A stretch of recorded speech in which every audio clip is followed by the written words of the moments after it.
Okay, everybody. So sorry. Can you guys hear us good?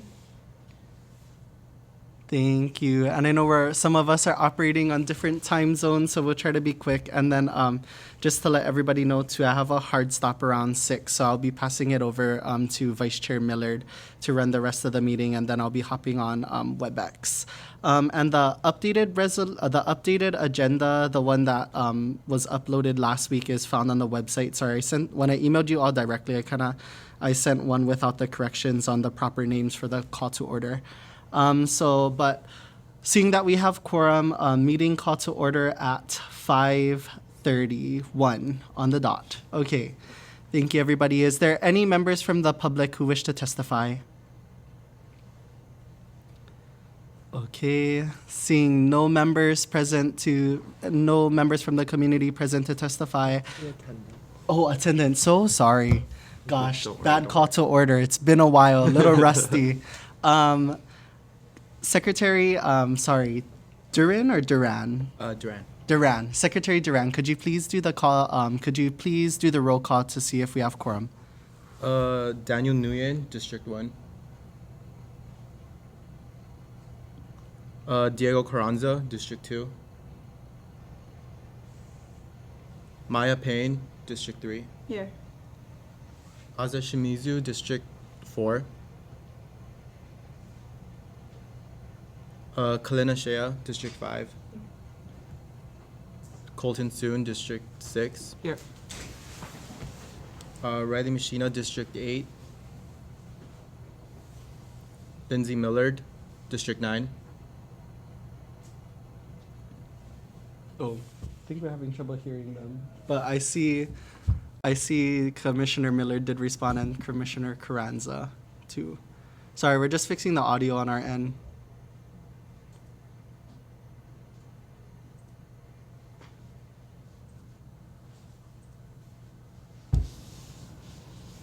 They're gonna say something. Okay, now we're there. Sorry, Commissioner Millard, could you please unmute and try again? Okay, perfect. We can hear you now. Bronson Azama, Ill. Nicole Balidoy. Commissioner Balidoy, are you present? Sorry, just checking.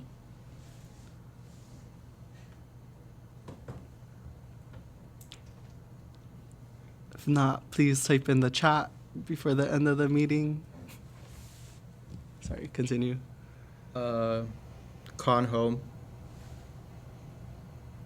She said he was running late today. Esther Lim. She texted that she's sick. Mackenzie Brammer.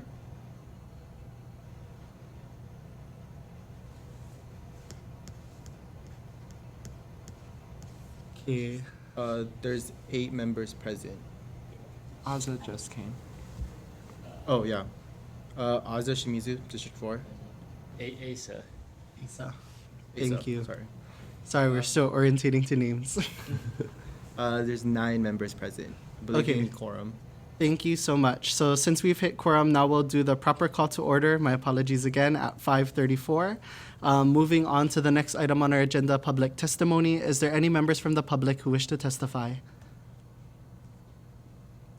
Seeing no members or hearing no members from the public wishing to testify, we're now moving on to the next order of business. And also apologies, Commissioner Duran did get in the minutes, but because of the time constraints, we're gonna have to refer that to the next May's minutes to the next meeting. But it's done already. Just needs to get proper approval and time for the public to also review.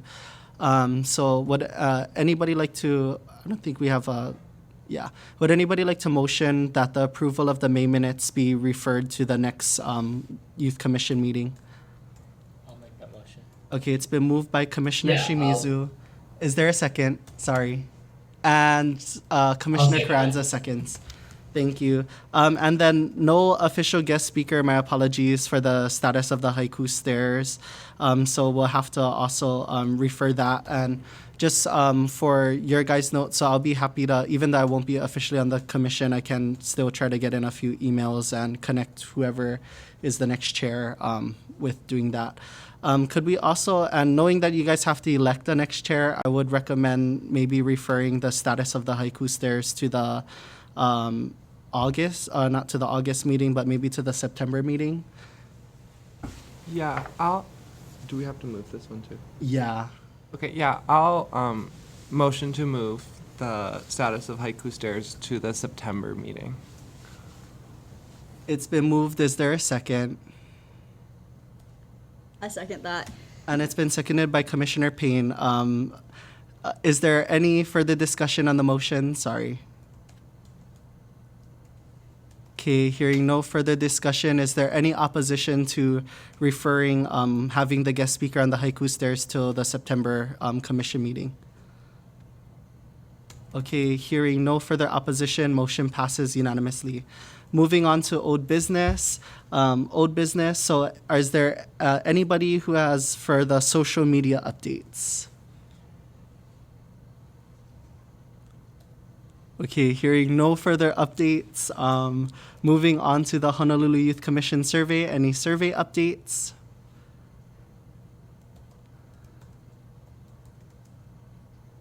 Hearing nothing from any of the survey updates. Moving on to commissioner initiatives.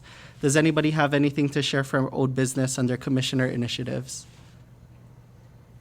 Could I say something? Yeah, So, please. maybe this doesn't really fall under commissioner initiatives, but in one of the resolutions I passed in our previous meeting, relating to the recycling, adding recycling bins at all public parks and beaches. I know there were a few questions about the feasibility of that, and so I actually went down to the RRR and had a discussion with the head guy over there, and they confirmed that it was very much feasible and that the influx of recycling plastics wouldn't be an issue for them. Awesome. Thank you so much, Commissioner Shimizu. Does anybody else have any questions for Commissioner Shimizu or any other things to report for Commissioner initiatives?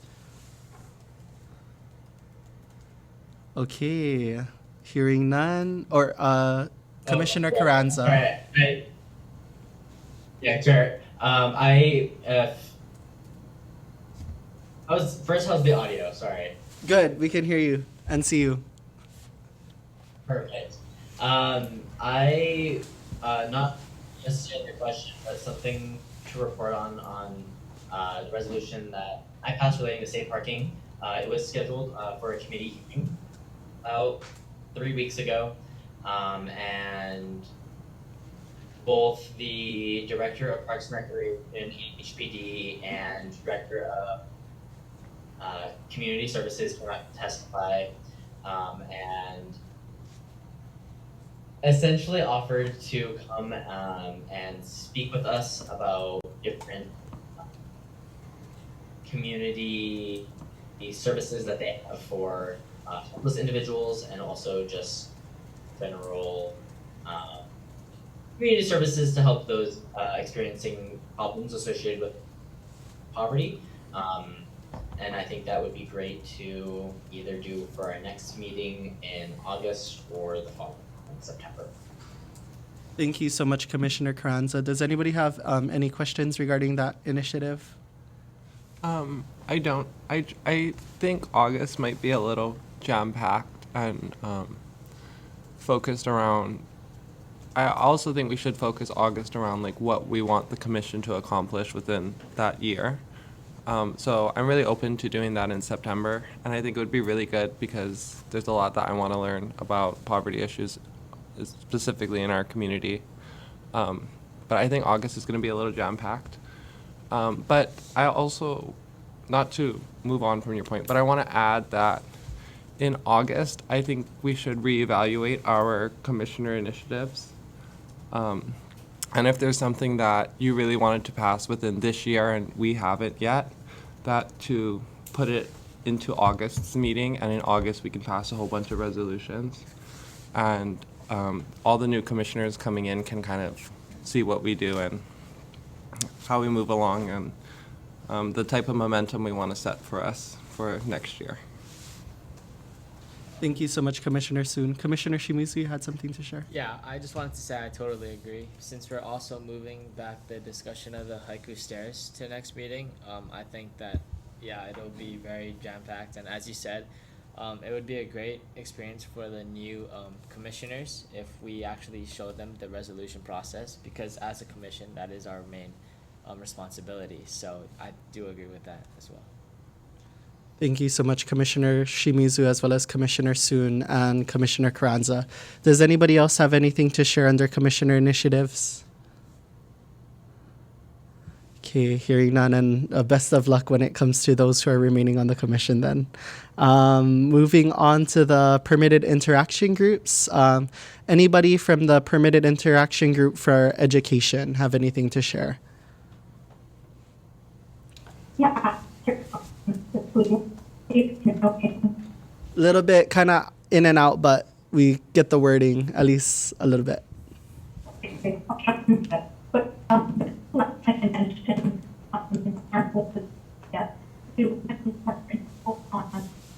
Ooh, maybe you want to switch the input audio from, I don't know if it's coming from your AirPods or your computer. Sorry.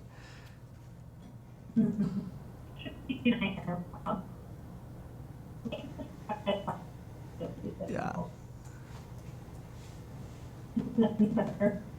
Not really. Not really. Maybe the computer input for the audio might be better.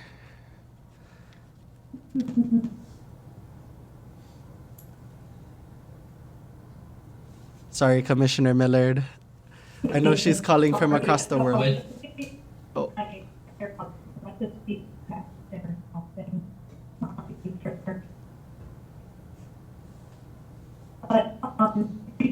If it would, So sorry, Commissioner Millard. It's a bit hard to hear you. Would you be able to type it in the chat by chance? That might actually be 10 times better. Sorry. Sorry, if I could add to Commissioner Duran, I'm pretty sure I just checked the chat, and it seems like a lot of people, when you were doing the attendance, couldn't hear. So, like, I know Commissioner Balido and Commissioner Brammer may not have responded when you called their names, but they are clearly present, so you all. Oh yeah, I put them in. Okay. So, Thank you. Yes. Okay. I was going to get to that, but I didn't know if that's what you were talking about. Lindsay and I talked about doing a discounted, like, uniformed transportation rates for all students, not just students at the University of Hawaii or campuses in town. So what they offer now is that University of Hawaii students, and I think KCC students, within their tuition, they're offered a bus pass, and that allows them to take the bus anywhere they want. But students at West Oahu and LCC and other campuses don't have those options. So Commissioner Millard actually wrote an email to DTS asking them about the different rates for college students and also for all students. So students in middle school and high school, we know they have to use public transportation sometimes to get to school. So we wanted to know more about the uniformed rates and seeing if we could get lower rates for students and even for college students so that they could do bus, rail transportation, and really create lifelong riders. We received a lot of emails back from them telling us about some of the programs that they do currently have in offer. And I know Commissioner Millard wrote a resolution, so I don't want to get too much into it, but that's what the Pig for Education has done since our last meeting. Thank you so much, Commissioner Soon and Commissioner Millard. So sorry we can't hear you too much, Commissioner Millard, but if you have anything, please add in the chat. Does anybody from the Commission have any questions for the PIG for Education? Okay. Hearing none, so Chair has a few comments and not really questions, more so comments. So one of my other former hats was I used to be the ASUH president for the University of Hawaii at Manoa, as well as the student caucus chair, which Commissioner Miller was a part of. So one of the issues that that popped up that I was informed about when it comes to doing like a universal pass for students is that there's like certain schools have more ridership than others. So there were issues where some schools didn't want to be subject to an added cost on top of their school expenses if they're not going to use the UPass bus. So then that's why there used to be an opt-in program. But then like Manoa, like those unique contracts based on those schools are kind of like the reason why Manoa has that relationship as well as KCC is because they have higher amounts of ridership. So then and then Windward Community College was another school that has a bit of a pushback because most of them drive anyway, because then they have to drive to work after, because that's something unique to those community needs. So so what I'm really leading at is like when it comes to the idea of like a student UPass for the whole island, although it might like seem good, like to really think about like some of its impacts, because like Manoa's getting it at a discounted rate, but then like it might be higher if we're considering like what it would look like for the whole island. But on top of that too is like some of those schools, you wouldn't want some of the students being subjected to the added expenses if they pursue like some sort of UPass agreement from their respective campuses too. So just those things to think about. I also know that I believe Manoa is going to go through a process with their student body in regards to holding like an open house for the city to present their presentation to what they want the future of the UPass program to be for the Manoa students. So that might be something that some of the commissioners may want to touch base on with those respective student organizations. I know Commissioner Millard also has her connections through the through the student caucus and our former relationships there. But those are all things to like kind of consider when weighing in on that kind of a decision. And then thank you so much. So Commissioner Millard also added that she wants to set up a future meeting with DTS. When you're talking about a future meeting, Senator, switching gears again with titles, Commissioner Millard, are you referring to, okay, guest speaker. Thank you so much. Yes, that works for me. Does anybody else have any questions, comments, concerns? Okay. Seeing none, thank you both again for sharing your updates. And moving on to the PIG for defueling Red Hill. So this PIG, I apologize again, hasn't met. Does anybody, sorry, before I jump in, does anybody have anything that they'd like to share regarding the PIG? I know I'm also on it, that's why. Okay, hearing none. So I know this PIG we haven't convened in a bit. The only recommendation that I personally would have. Commissioner Millard, so sorry.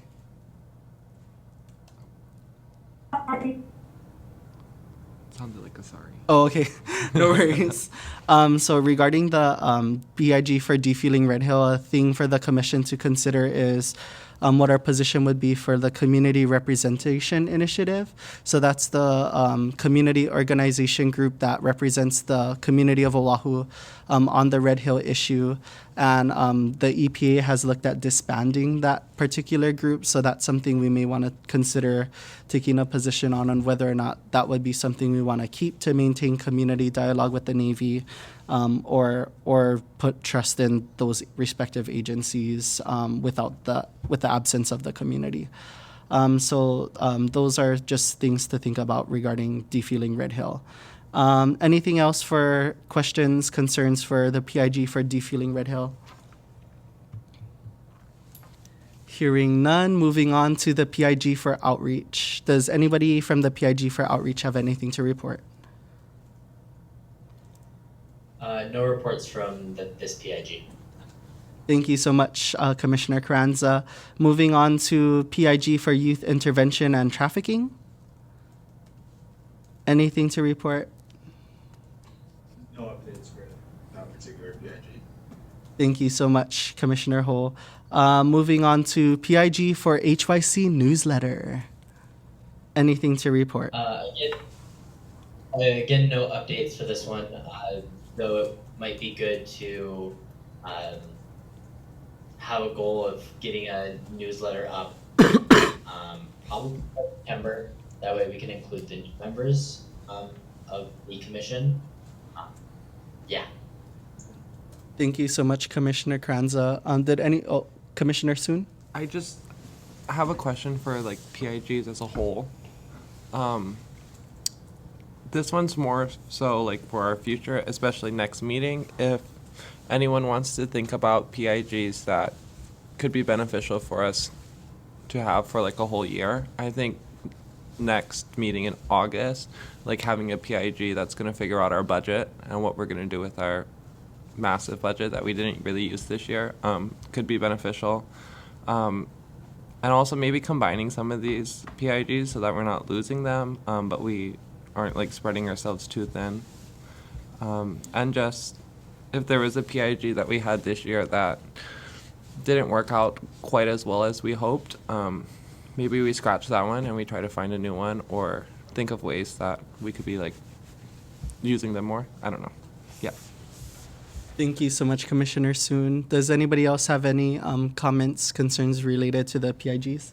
About the newsletter PIG, I was just wondering if anyone would reach out about it, because I think Chair Campbell said she would reach out and she didn't, or at least I didn't get anything.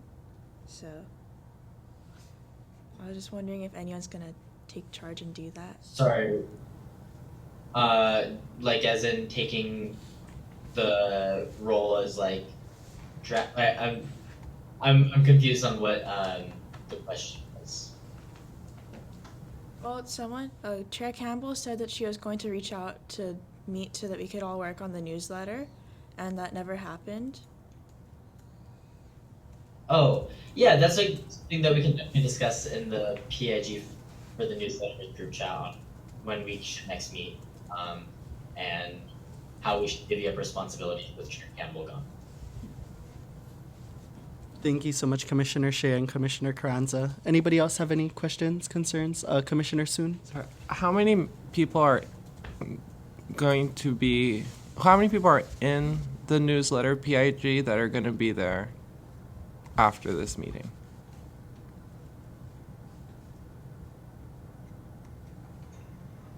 I think that's maybe a discussion that we can have once we have the new commissioners and kind of like who fills spaces. Because I remember when we came in, there was a bunch of restructuring with PIs on who wanted to be where. Yeah. Yeah, as part of, I think as part of transition, I'll touch base with Chair Campbell, and then maybe we can email you guys a list of all the PIG memberships. Commissioner Shea, though, you had your hand up?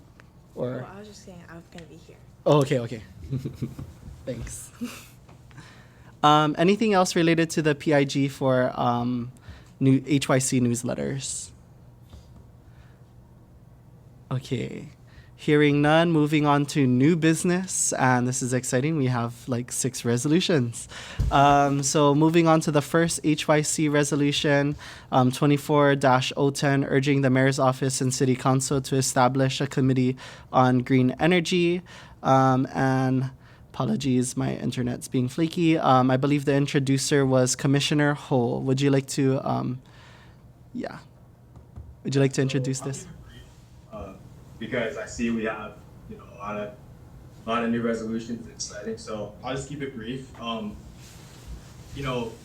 think the two, definitely two of the biggest issues we face as a state is number one, climate change. It's in my opinion, it's a existential threat to, humanity, but especially Hawaii. And number two is diversification of our economy. As you all know, we have a very tourism-dependent economy, and while it's worked for the past 30 years, as we saw with COVID-19, with the pandemic, and just moving forward, we need to diversify. That's definitely something we as a state and we as a city need to really be more concise on. And so, I introduced Resolution 24-010. To urge the Mayor's Office and City Council to establish a committee on green energy and the green energy industry.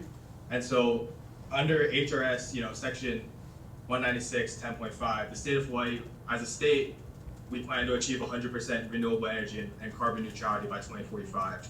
And so we do have an Office of Resilience, which primarily serves as like a research and planning entity at the mayor's disposal regarding climate change. However, I feel that especially green energy presents a very intriguing and intriguing opportunity for us as a city to really tap into this green energy industry. And essentially what this committee would consist of is a joint committee between members of the Office of Resilience, departments of Budget and Fiscal Services, Environmental Services, and really coming up with a comprehensive plan on how to really implement green industry in Hawaii and how to grow it as a whole. So I'm open to questions. And yeah. Thank you so much, Commissioner Ho. Before we open to questions, would anybody like to make a motion to either accept HYC Resolution 24-010 or... Motion for consideration for HYC Resolution 24-010. Okay, it's been moved for consideration for Resolution 24-010. Is there a second? I second that. And it's been seconded by Commissioner Payne. Floor is open for questions as well as comments.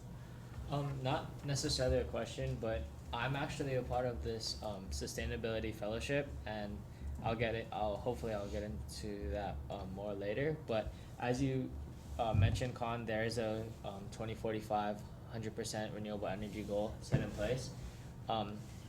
I do have a few concerns with this, primarily because I love the idea of green energy and making a committee, but as you know, all of our energy comes from HECO, which is a private company, and thus I'm not sure how much a committee on green energy would help in that sense, since HECO is a private company and that they are in charge of these affairs.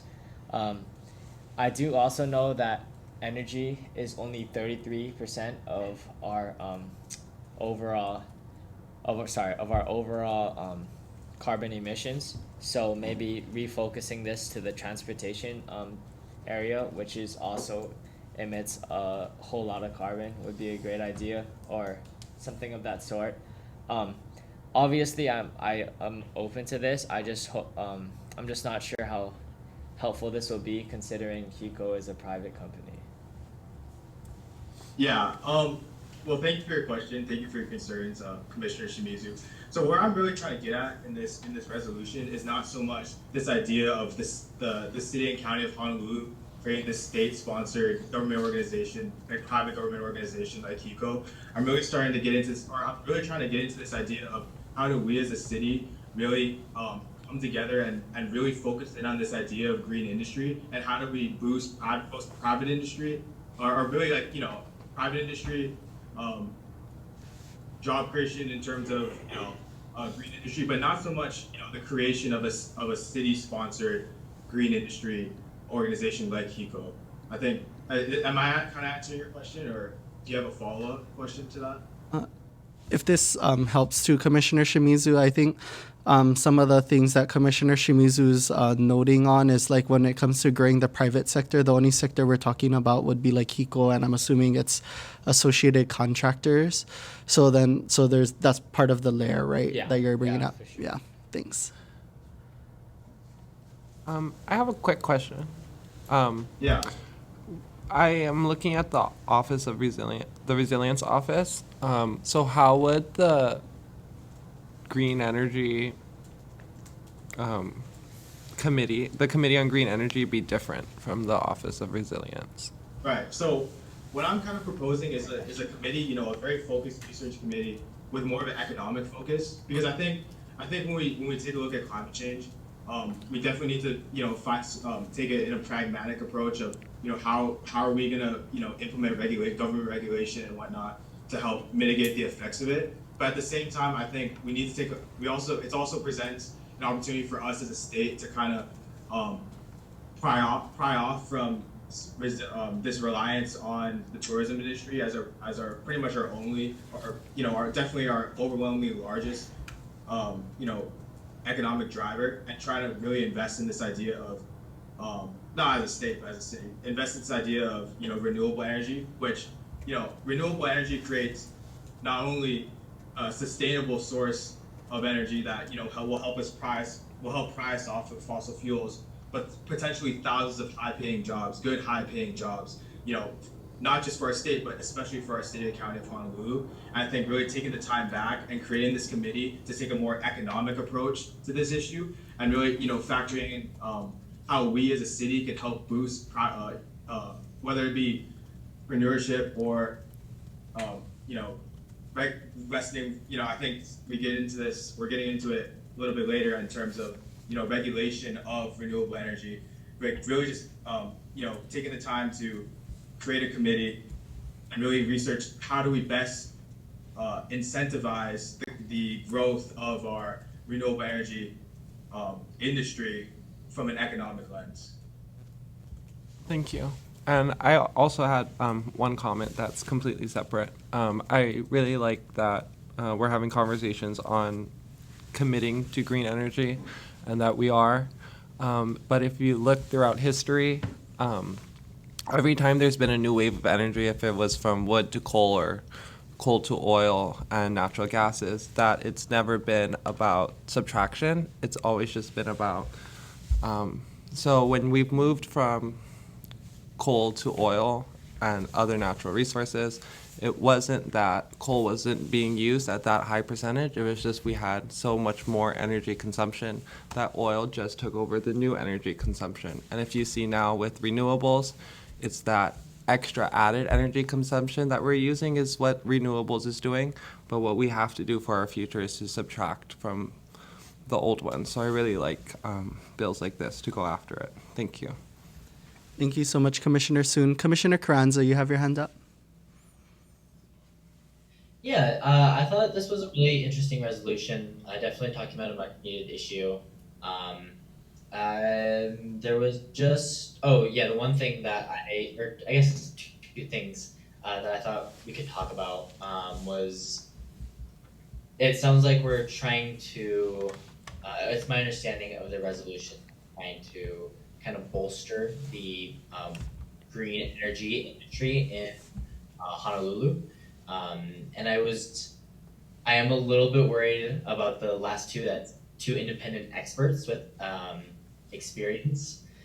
Just, it feels vague, and if something maybe to have a conversation about is to make sure that independent experts are not just going to be business or money driven on solutions, and then also making it really important as we discuss ways that we shift our industries in Hawaii, that we are also prioritizing Indigenous voices, and make sure that's not lost in these discussions.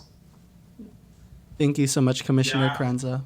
Commissioner I Ho. 100% agree with them. I can definitely, amend the language of the resolution to be more, concise, or I could remove the section of specifics as a whole and just submit the resolution without the be it further resolved, and have, let's say this resolution does move forward, the city council and the mayor's office determine what the demographic of that committee would consist of.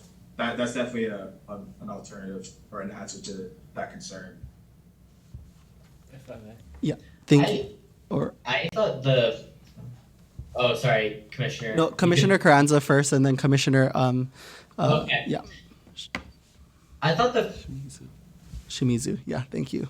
for further be it resolved was good. I like things that very much state directly what we expect from city council and the mayor's office. So I thought that was really great. I think it can still be good as is, but just thought that was maybe something that we wanted to discuss. Okay, yeah, perfect. Thank you. Thank you so much. Is there any, Commissioner Shimizu? Actually, so I also agree with Commissioner Carranza. I do like the be it for the results part, but I have an idea.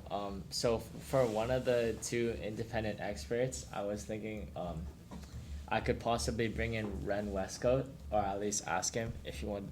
So he's a vice president of Long Road Energy. You guys can take a look into that later. But essentially, his company developed over 50% of the large-scale renewable energy zones in or like areas in Hawaii.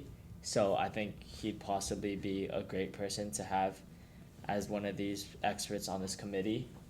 He's clearly very knowledgeable on the subject. So maybe if you would be okay with it, I could try to talk to him, see if he would be on board with this. And yeah. Thank you so much, Commissioner Shimizu. Commissioner Ho? Yeah, I mean, that sounds great. Considering this resolution passes and, somehow this, committee comes to form, then 100% he sounds like an amazing, addition to the committee. Thank you, and apologies. As you can see, I'm also joining the WebEx because I have a hard stop. I have to do a family thing via the airport today.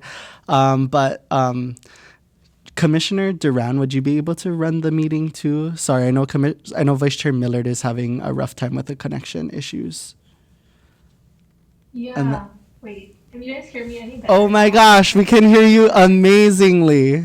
Okay, amazing. Sorry, I just switched over to my phone instead. I was trying the laptop, but I don't know if the connections are just off. Okay. But, yeah, I should be okay to lead now. Sorry about that. Great, no worries. So I will hand over the gavel to Commissioner Millard, but then I'll have one comment too, so I'll have my hand in queue. So Do you have a comment for yeah. this one? Yeah, thank you so much, Commissioner Millard, or Chair Millard now. So just real quick comment. Yeah, when we talk about economics, the one thing I'll share is let's not also get caught up into like the necessarily just talking about the businesses. One thing I always like to say is like when it comes to like the homeowners, like if you're supporting them getting like PV or even like providing their own energy solutions too, because I know like Makiki used to have like a wind turbine actually in one person's neighbor in one person's yard, but permitting, so now things change, but to really think about like the economic benefits when it's also meeting the homeowner self-sufficiency, because that's another way around. Just to Commissioner Shimizu's point, when HECO's running everything, like the other thing is like homeowners can contract other service provider, or not service providers, but like people to meet their own renewable needs, so their own contractors. So there's that layer to think about when we're talking about economics. And yeah, that'll be my comment, and I'll get to running real quick. Thank you so much, Chair Millard. Yeah, no problem. Thank you, Johnson. Yeah, we'll hopefully catch you in at the next bit where you're doing your resos. But just continuing off then, were there any other comments, questions on Resolution 2410? Okay, seeing not, were there any objections to passing this resolution? Okay, great. So seeing no objections, this resolution urging the mayor's office to establish a committee on green energy is passed. But just to clarify then, Khan, did you want to make any revisions to it, or it would be okay to just submit as is? I don't think he can after it passes, right? Right. Because yeah, I think if we Sorry. did want to change any wording, Sorry, I that would think it's need too late for any amendments. any amendments or revisions since we already passed it. Oh, okay, well, I guess it's passed then, so. Okay, sorry, I don't even know the order of things. I think it was fine though. I think the point was fair. Like we can still maybe give suggestions if there's any specific things, but I think we don't need to get too much into the specifics yet. If the committee's Yeah. just see if it gets established in the first place. But yeah, thank you for proposing this resolution. Well, thank you guys. Yeah, and thanks. Yeah, thanks for all the great questions and conversation too. That was really good. So now moving on to the next resolution. This was one that I wrote. So just to give quick overview, It's on that same topic of the transportation passes for students. So in here, I basically summarize what's available throughout the like DOE system and also UH system, and kind of gave comparison to of other discounted passes that the DTS offers. For example, like comparing the senior citizens pass price to the youth pass price. That was just something to me because I'm basically saying I think the fare should be cheaper for youth and students. It's currently $440 for an annual pass, which is a pretty good discount, but it's still quite a lot, especially if it's like people with big families, lots of children. So I didn't add any like specific proposal of a dollar amount because I don't know the fine details of like how things would need to be charged, and I'm sure things still need money to operate. But in general, saying that they should kind of reevaluate all the systems in place because it's kind of all over the place. Each student for each school campus within the UH system is kind of different. Some discount or free passes are only for like high school students. They're not offered for middle school and below.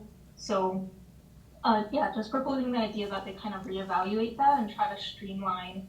So maybe there's a standard rate for any student of any grade level within the Honolulu area. So yeah, and also in that process, making sure if they were to establish something, making sure that advertisement and kind of process for students to get those passes is a lot more clearer in school systems, because I know for me, like at my college, you kind of have to go to a different office. It's not like within your tuition, you can just select this or something. So kind of streamlining that within each school itself as well. So yeah, that's what I have here. Is there any question or I'll motion to motion to yeah. I'll yeah, motion to conversation? consider HYC resolution 24-011. I'll second that. Thank you. And Thank you. if I could Okay, comment. and then yeah, any questions? Yes. Okay, so if I could comment, I also really liked this one. And I worked with Lindsay a little bit on this. I think there are like really low numbers of riderships through all ages right now, but especially with the youngest generation. And I think one way to easily fix rider issues is to create lifelong riders. And to do that, you start with students. And you can do that with middle school students, you can do that with high school students, and you can do that with college students. And with traffic being such a huge issue on our island and climate change, I think this is something that could really help increase ridership for generations and potentially people's like entire lives. I think there are some really interesting statistics that our Vice Chair Millard put in here. One of them is that at some campuses you pay between $40 and $50 for the UPass, and at other campuses you pay $225. Another one was that seniors get a discounted price of $45 for an annual pass, but for the youth, an annual pass is $440. And I think that $400 difference really turns youth off to riding public transportation. So thank you, Vice Chair Millard, for working so hard on this. Yeah, thanks so much. And yeah, I think the ridership is really a big one. I think what really prompted me was the skyline specifically. Like I live on the West Oahu side, so that's serving kind of only my area.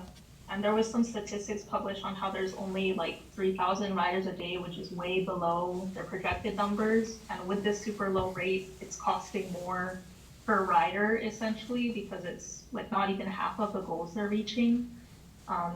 So I think especially even for now, maybe if they do some kind of pilot program just for like the first few years that the rail's been open, I think that's like super essential to get people just comfortable using this new service that's available.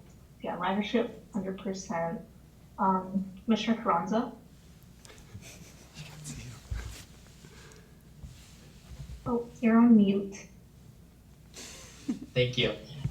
This is a really great resolution. I really appreciate bringing those statistics. I personally wasn't knowledgeable. That $400 is a huge difference. So I think this is really great, and would like to motion to vote on this resolution. Thank you, Commissioner Carranza. Was there any other comments, questions? So I just wanted to, just a comment and a question really quick.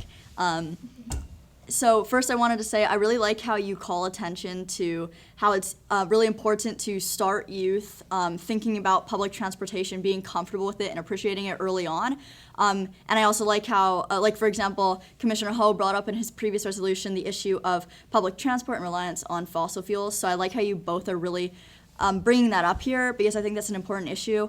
And I agree that whole youth rate, if we want to, because it would be an investment not only in them being able to get to school, but an investment in their lifestyle habits for the future, as you mentioned as well. A really quick question. You mentioned how certain college students pay a lot less for their passes, and I was just wondering just a little more information on how those rates get established. I'm guessing it has something to do with possibly, is it increased tuition and then that comes as a benefit of going to the school, or is it that the university itself gets a discount from the buses? I was just curious about where that money was coming from, just because I think then that would impact the fairness of raising or lowering rates for like other people. Thank you. Right. Yeah, great question. So it kind of goes back to what Vice Chair Zama was saying. So at UH Manoa and KCC, it is a required fee. So it's essentially not quite tuition, but it's in that lump of like tuition and fees where any student has to pay that. So the $225 cost, that's at the other schools where it's not required. It doesn't come in like your tuition bulk payment. You go to like an office on your own and say, I want to purchase this. So that's in a way why it's higher, because not everyone's getting it. It's not getting that same bulk discount. But in the way that the schools establish it, so far it's been like each individual school. So only those two college campuses so far went to DTS and asked to like set up this system. And yeah, at the moment they're still kind of treating it as a school campus system. So I was trying to address it from like the UH West Oahu campus, and they recommended, yeah, like we need to work on it only as ourselves. They wouldn't prefer to do it all across the board, just because I think that's kind of how it's been going, and ridership numbers differ between campuses too. But with this resolution, I'm kind of re-asking again to just try like a flat fee across the board, because I think even with ridership numbers being different, I still stand behind the idea of like all youth and all students should have that equal access. So maybe it's not like the most money efficient solution for them, but I think it kind of hopefully outweighs that initial cost for them. But yeah, it does differ a lot in like how each school charges their students. So that's why some are cheaper, because it's required for them. Thank you. Yeah, thank you. Was there any other comments, questions? Yeah, I just had a comment. Yes. So for my notes, I'd have to speak in opposition, although I do support the intent of what's trying to be driven forward. Sorry, can you guys hear me good? Yeah. Yeah, you're good. Okay. Although I do support the intent of what's trying to be driven forward, I'm aware of some of the unique student issues that some people have from the different campuses like WCC and LCC that don't want to be forced to take any sort of fee charge when it comes to the universities. And then the other thing that I'm kind of concerned about too is if there is when we're saying K through basically K through 20, which is to post-secondary, is I wouldn't expect a family to pay the same flat fee that we might expect a college student to pay. I feel by age range it might it kind of should differ, but I would support a fee for for those general for those general parts of the school, if that makes sense. College should pay its own, and then I'm also concerned about taking away the autonomy from the campuses to be able to negotiate their fees too, which is which is a big learning opportunity provided to the student leadership. But also, I know it's respective challenges, but I also don't want to overstep those respective student bodies that initiated these things. Yeah, thank you. Yeah, thanks, Vice Chair Azama. Yeah, those were definitely like a lot of the concerns I had, especially from meeting with the DTS before, like on behalf of my campus.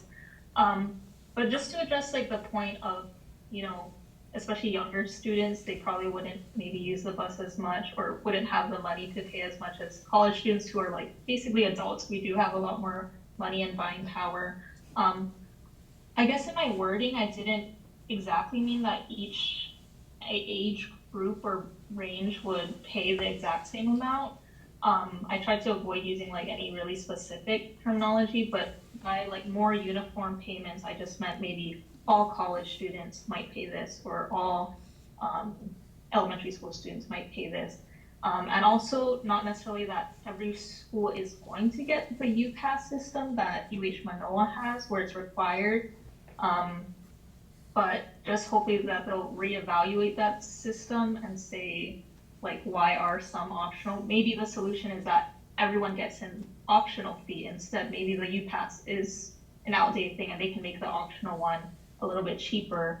So yeah, I didn't want to specify those things because yeah, I think there are a lot of concerns of like mandating certain things.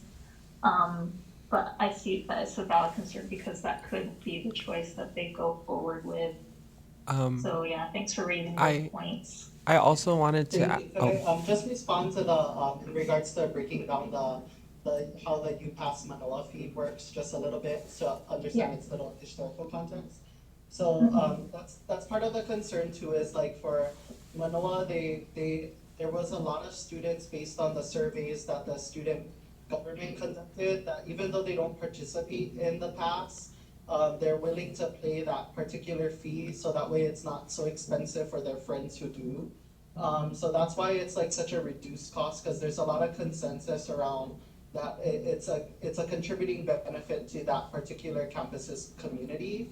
But reverting back to also like a flat fee for like a opt-in would like as is the opt-ins for like 225, you know, like that would significantly increase what like the Manoa students would pay too. So those are like just like considerations when as this is moving forward, and just some of the concerns that I would have. Mahalo.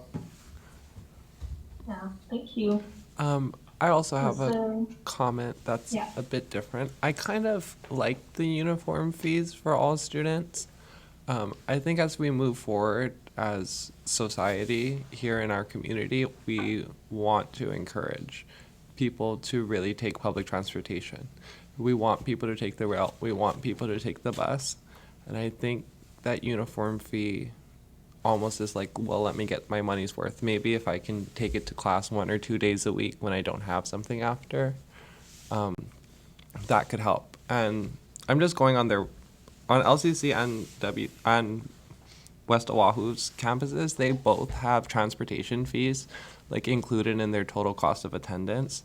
And the transportation fees just for LCC is around $3,500. So a $40 to $50 like mandatory UPass fee compared to paying $3,500 a year in their transportation fees, which they're already calculating, I think it's hugely different. Thanks. Yeah, I'm actually not complete. Is that fee the 3,500? You're saying that's the tuition plus whatever fees? No, it's just like what they put on their website as like a cost of attendance. So like how much would it total cost to attend this school, like tuition, fees, where you live, food, personal expenses, and transportation is on that list, and it is pretty high. So I do think encouraging people to use the bus, even if it is a fee that is being assessed to everyone, it will encourage people more, and it could benefit them even more. Mm-hmm.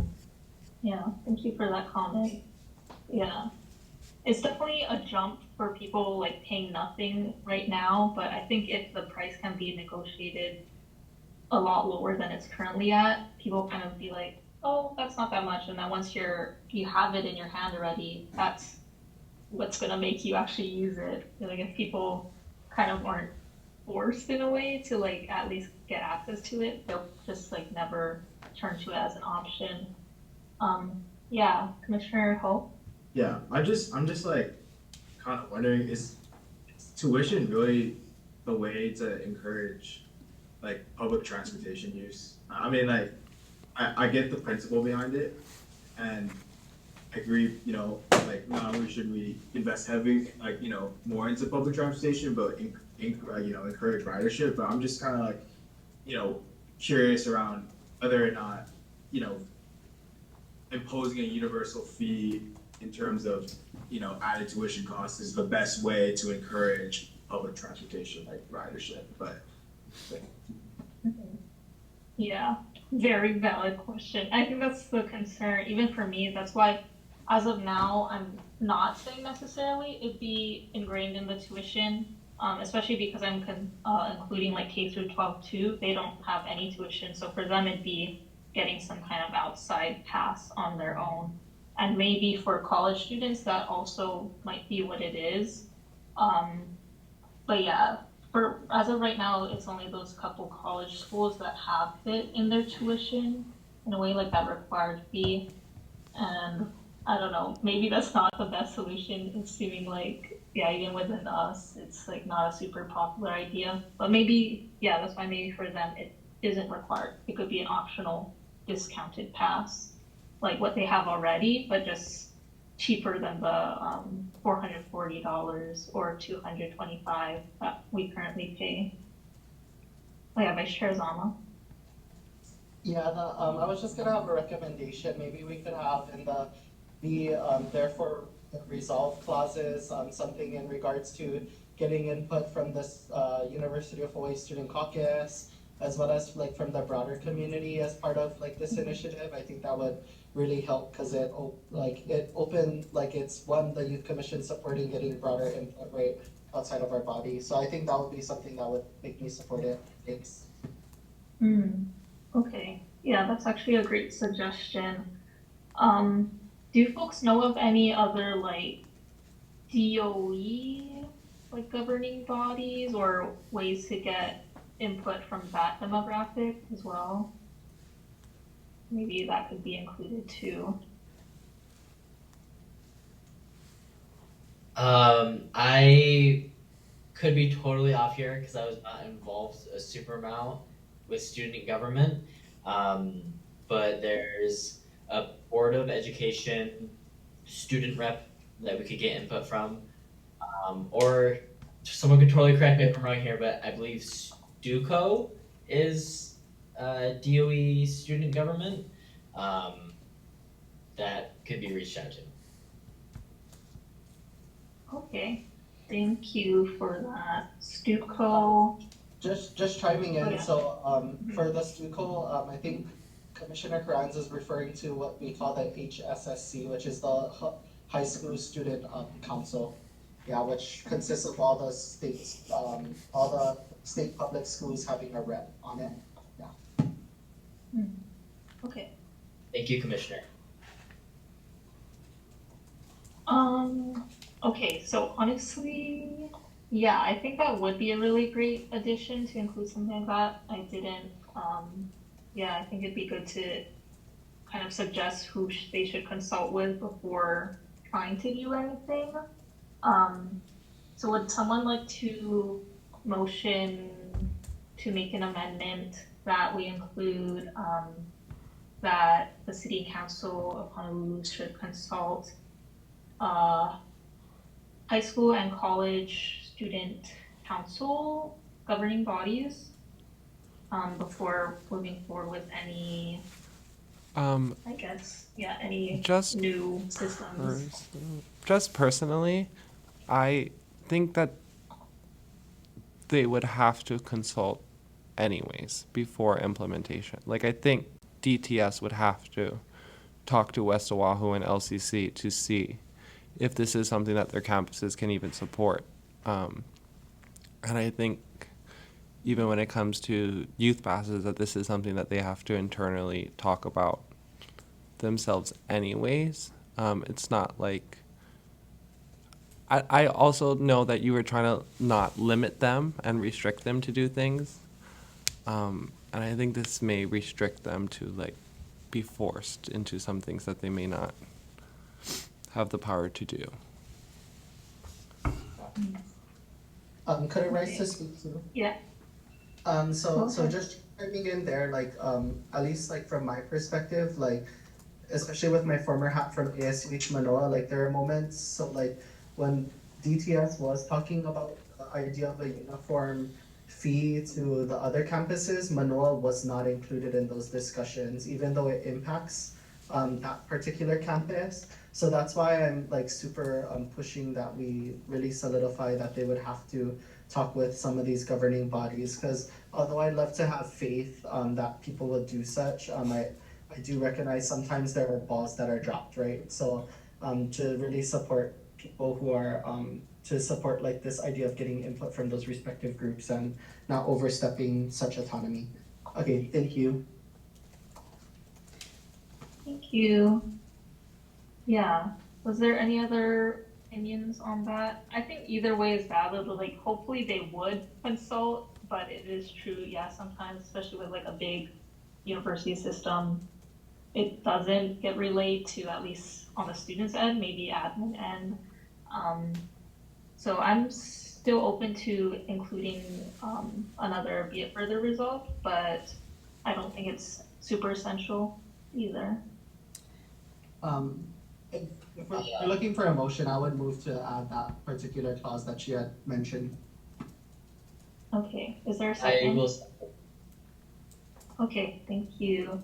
So I'll make that addition and then send a revised copy. But yeah, thank you for that suggestion. Is there any objection to passing the amended resolution 2411? Are we allowed to do that?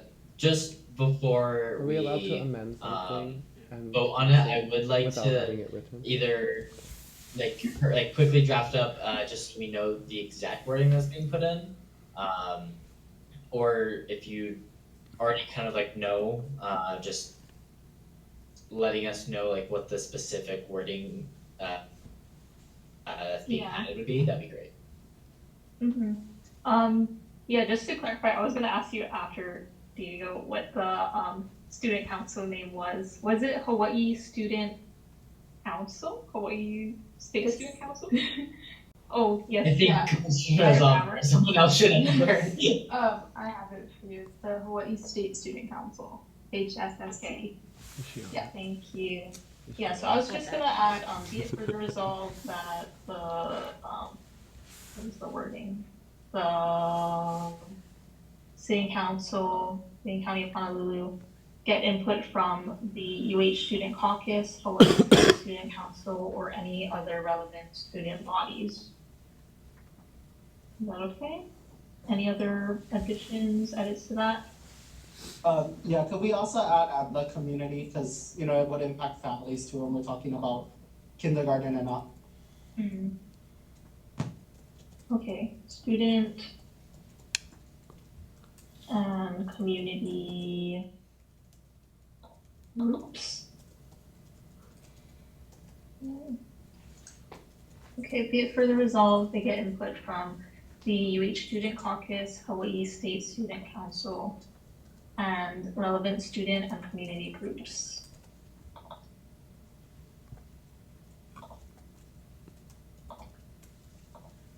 Okay, we're gonna run with that then. Is there any other objections? Okay, seeing not, the resolution is passed with amendments. Thank you everyone for great questions and ideas for that one. Okay, now moving on to our next resolution. There's a lot today, sorry. We'll try to get through this one quick too. So for this one, 2412, it's addressing affordable housing and specifically for farmers or agriculture workers. So to me, I just think that affordable housing, obviously like a huge issue, but a lot of the land that could be used for housing, kind of moving out of the already super dense city areas would be on ag land, so a lot more central West Oahu. So with this idea, it's kind of flowing from a project I did hear of before, which is the Kunia villages, where they offer affordable housing for agriculture workers and their families. So basically encouraging the city and county to look into more projects like that and make sure it serves different regions of the island, because that one right now is in like central Oahu, and I know there's a lot of ag land out or west side and north side. So yeah, just kind of using that idea as like inspiration and trying to implement more of that to help with both affordable housing and also encouraging agriculture, and especially because agriculture too, it's kind of a struggling industry. There's very few young workers in that field. So this is, to me, a really useful incentive to get people into that industry and also want to remain in the industry too. So is there any questions on this one?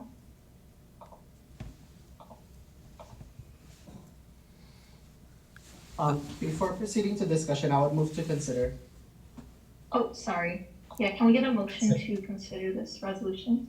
Yep, so moved. Thank you. And a second. Seconded. Thank you.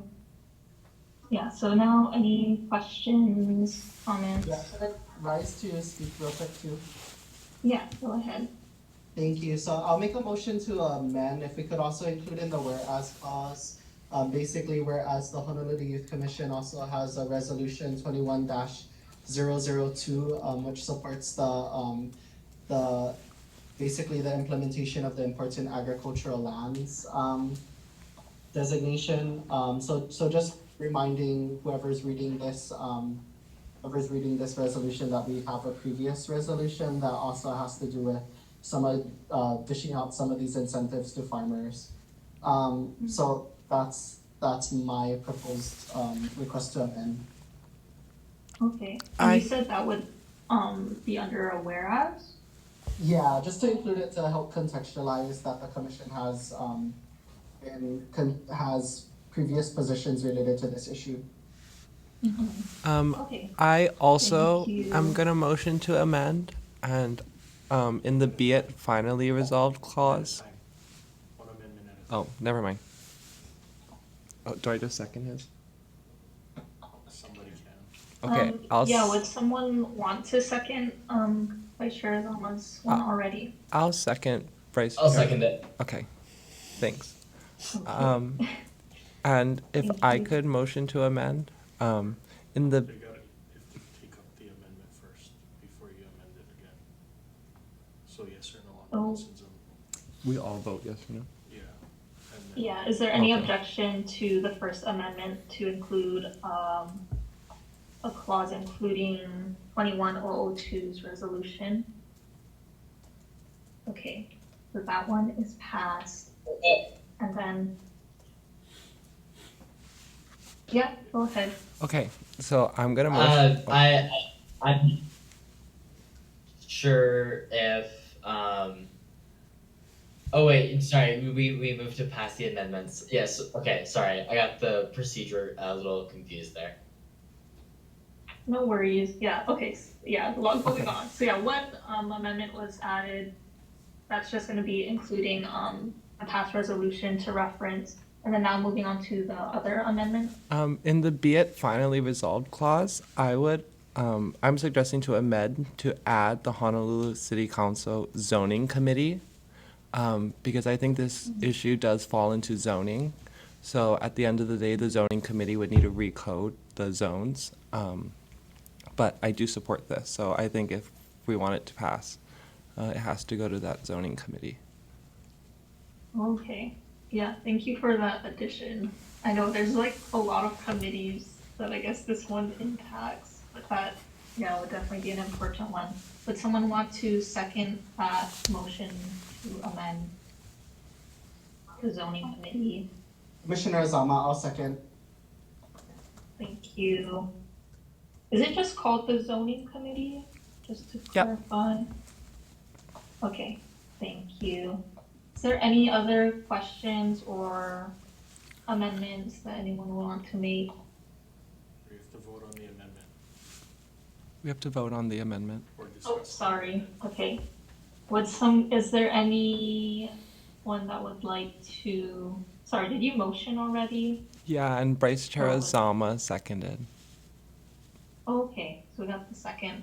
Would someone, or are there any objections to this second amendment? Just to include the zoning committee. Okay, seeing not, the second amendment is also passed. So now, this resolution has the two amendments to include resolution 21002 and also to add the zoning committee to the final, be it finally resolved. Are there any other questions, comments? Just overall comments, because I know I'm out of this commission as soon as this meeting finishes, but I would encourage like the other commissioners to look into the important agricultural lands designations, because that's been a huge incentives that it provides to farmers from the state end, but some of the counties haven't really implemented it for people living off the land and for residents. Like, so it's been incomplete despite it being going on since like the 80s, 90s, 2000s. But yeah, that would really help with this issue. Thank you. Thank you, Vice Chair. Anyone else? Okay, seeing not, this resolution is passed with the two amendments. Thank you everyone for the suggestions, appreciate it. Okay, and then finally for my last resolution, this one is on illegal dumping. So basically what prompted this for me is I went to a cleanup out Waianae side. They have this back road area that's very, very bad dumping area. It's like a really long street, and along the whole thing there's lots of bulky items, appliances. And it's not the only place like that on the island. That's just one I've been to and have seen several times. But this is a problem basically, usually in like vacant lots or kind of long hidden roads, places where people wouldn't be caught dumping because it is illegal, but if it's hidden, it's pretty hard to catch. So my suggestion is for the city and county to pretty much identify these sites and try to improve them through beautification efforts and deterrence. So things like security and lighting, and also just kind of like better maintaining these areas. Kind of if it's like overgrown with weeds, it looks like, you know, a dump in itself, and it kind of attracts people to leave stuff there because it already looks messy. But if there's things like barricades or art or landscaping that makes these places look like they're actually used for something, that'll kind of turn people away from just leaving their trash there. So that's one point, and also for them to consider increasing the number of waste drop-off areas, because they currently have, I think 7 on the island. But I think it's possible if I've seen comments like on the site reviews where people saying, oh, when I go, it's already full and I can't leave anything there. So maybe if they're seeing that there is a lot of trash and people are being turned away from those sites, maybe it's time to create more convenience centers, is what they call them. And let's see. Oh yeah, and also through education efforts, I think a large part of the community just doesn't know where these actual like legal convenience centers are. So to maybe have some efforts through sources like the media, the news, stuff like that, to better publicize where people can properly dump their belongings, and also what kind of regulations there might be so they can't bring things to the wrong locations and stuff like that. And people can also schedule like bulky item pickup too. So that's like probably the easiest option, I would think, but some people might not even know that that's available. So better publicizing that service as well.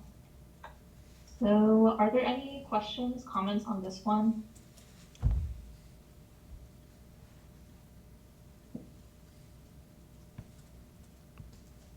Okay, seeing not, I think, yeah, this one's pretty straightforward, I think. Yeah, just double checking any comments, questions. If not, we'll just move forward. If we can get a motion to consider this resolution. I'll make a motion to consider this resolution. Thank you. And a second. I'll second that motion. Oh, second. Oh, Go ahead. thank you, both Commissioner of you. So yeah, just one more time, any comments or amendments? Okay, any objections to passing this resolution? All right, seeing that, resolution 2413 is passed. Thank you guys for listening to all three of those. Okay, now we're gonna move on to Vice Chair Azama's resolution, starting with 2414. Is he there?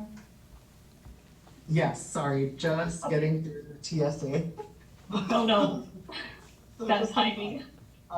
So for 24-14, it's just an inspiration from some of the work that's been done by the Hawaii County Council to really expedite, to expedite the permitting process to get homeowners PV. So really just encouraging our own city council to look at that. So what the Hawaii County Council did was basically, if you're operating like a smaller photovoltaic system with your house, I believe it was like 7.5 kilowatts an hour or less, then you wouldn't need a permit to have it installed. So it's just a way to help assist with the bottleneck permitting that tends to happen, and to allow homeowners as well as those providers of photovoltaic systems to not have to go through these extra processes. But that's overall just encouraging the county to look in, our own county, to look into those potential solutions when we're thinking about the transition of renewable energy as well. Yeah, thank you.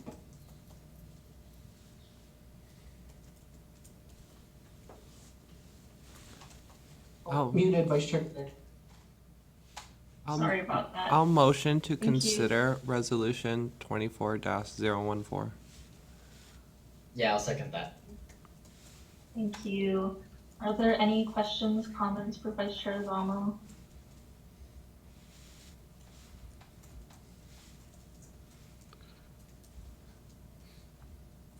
Okay, I mean, I totally support this one. I think it's a really easy solution, or PV panels in general are an easy solution for homeowners. So yeah, fully support just making that an easier process and more appealing for people. Okay, final call, any objections? Seeing not, resolution 2414 is passed. Thank you. And now moving on to 2415. Vice Chair Azama, if you're there. Sorry, was that the request for a motion? My apologies. Oh, we already got Okay, moving on to 15. 2414. 14. Oh yeah, sorry, 15. My bad. Sorry. Yeah. For 15, basically the idea kind of came from when it comes to like kahuku and the resistance that happened when it came to like the implementation of the windmills. Like one of the things I was thinking of, as well as our previous position to support like TCOM and some other technologies around climate change, to really develop like a tech park on the island and encourage the city council where we can have this space for that sort of showcases innovations, gets community buy-in through these demonstrations before they go out into these big community processes and implementation.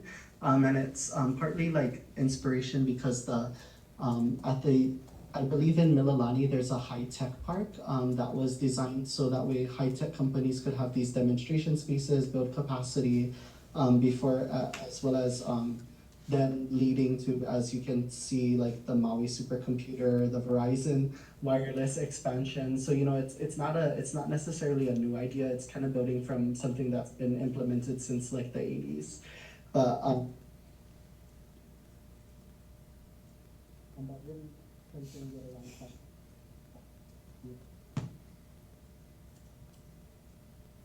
Okay, couldn't really hear the last bit of that, but yeah, I think he got the main points out. Would someone like to motion to move this resolution for consideration?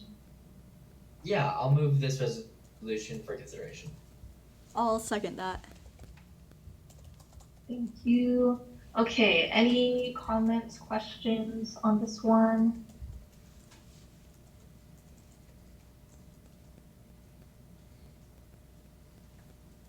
Okay, I think if we're all good, Sure. out of respect for our commissioner, we should vote on it.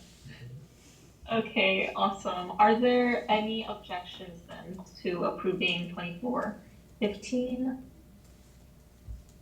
Okay, seeing not, this resolution is also passed. Thank you. And then now on to our final one. So, Vice Chair Azama, if you can present 2416.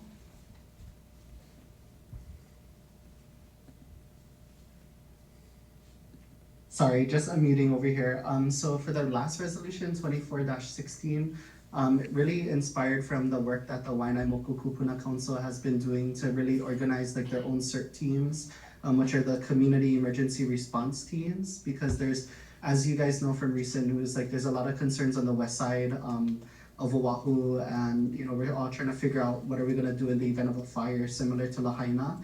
So this one is just really encouraging the city council, and I'm sure a lot of this initiatives are already being done, but just adding in that we're in full support of finding out ways and then looking into how we're going to be investigating reducing the wildfire risks for the Waianae-Moku. Yeah. Thank That you. sums it up. Thank you. All right. So would someone like to motion to move this resolution for consideration? I'll motion to move the resolution to consideration. Thank you. And a second. I'll second. Okay, got a motion and a second. Are there any questions, comments?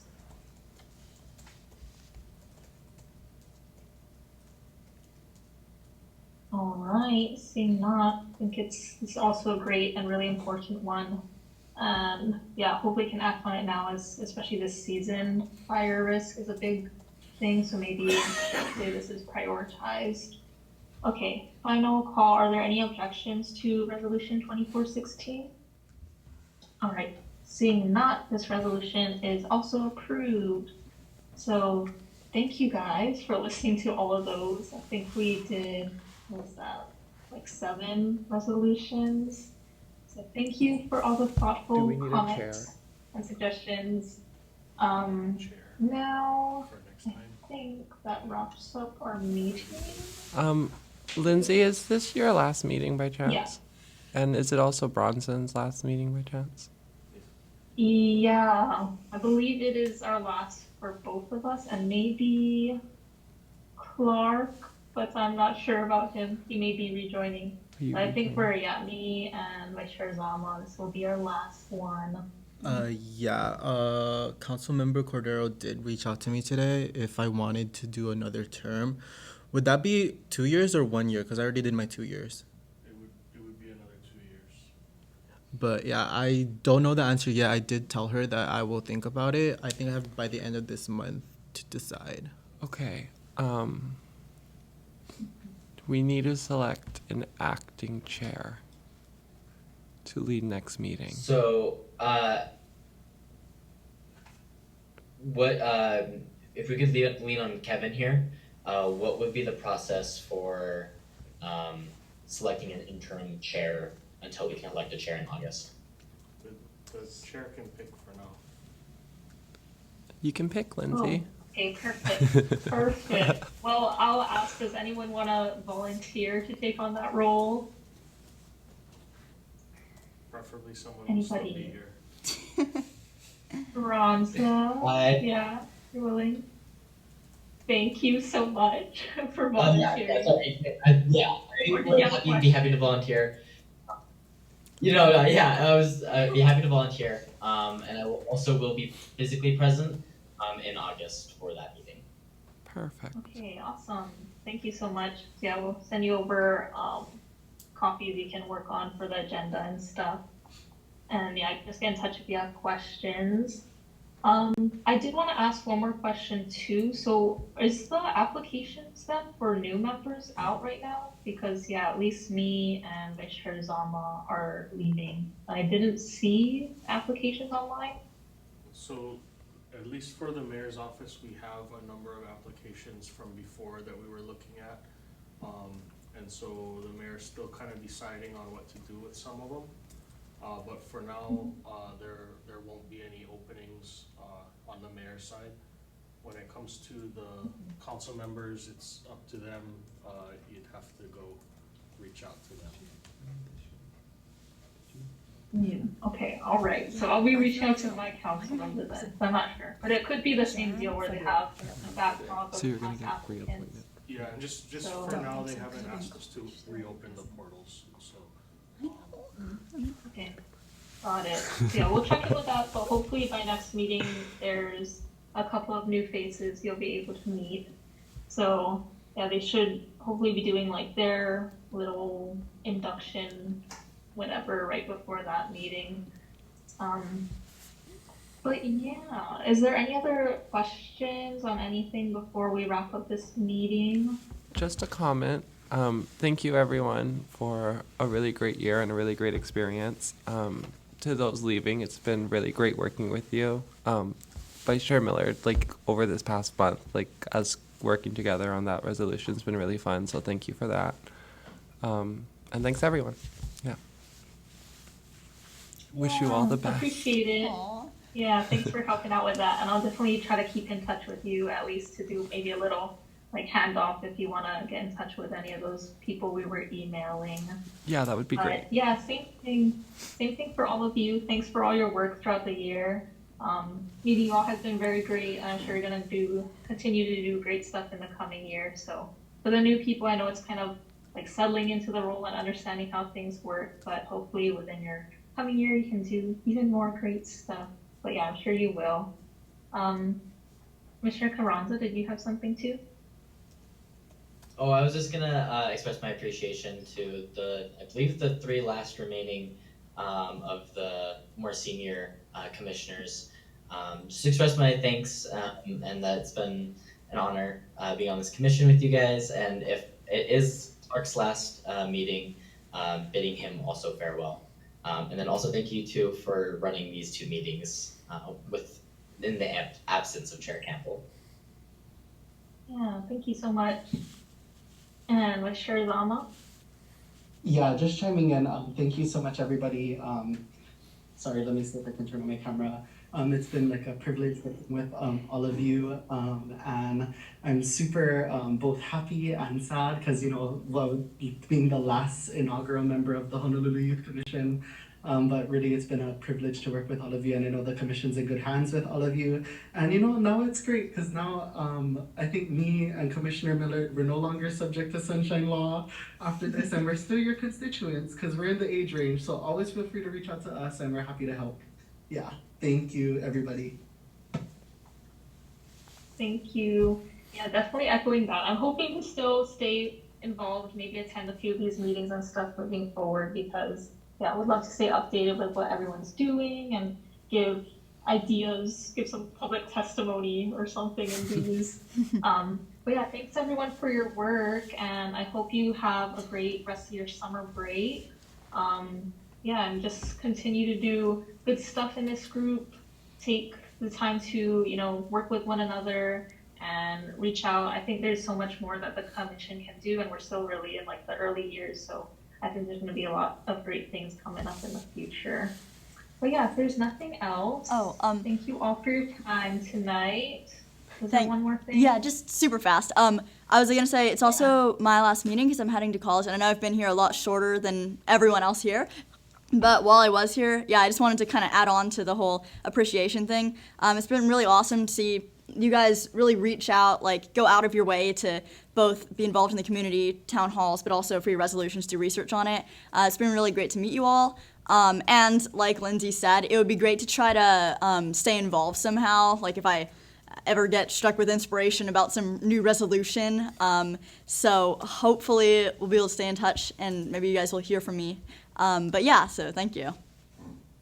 Yeah, thanks, Commissioner Payne. Sorry, I didn't know you're leaving No, too. all good. I haven't Well, really have a great time in college. communicated that. Thanks, yeah. Yeah. Yeah, is anyone else leaving too that I just don't know about? Okay, it might just be you then. All right. But yeah, thanks everyone for all your time and commitment, and have a great rest of your night.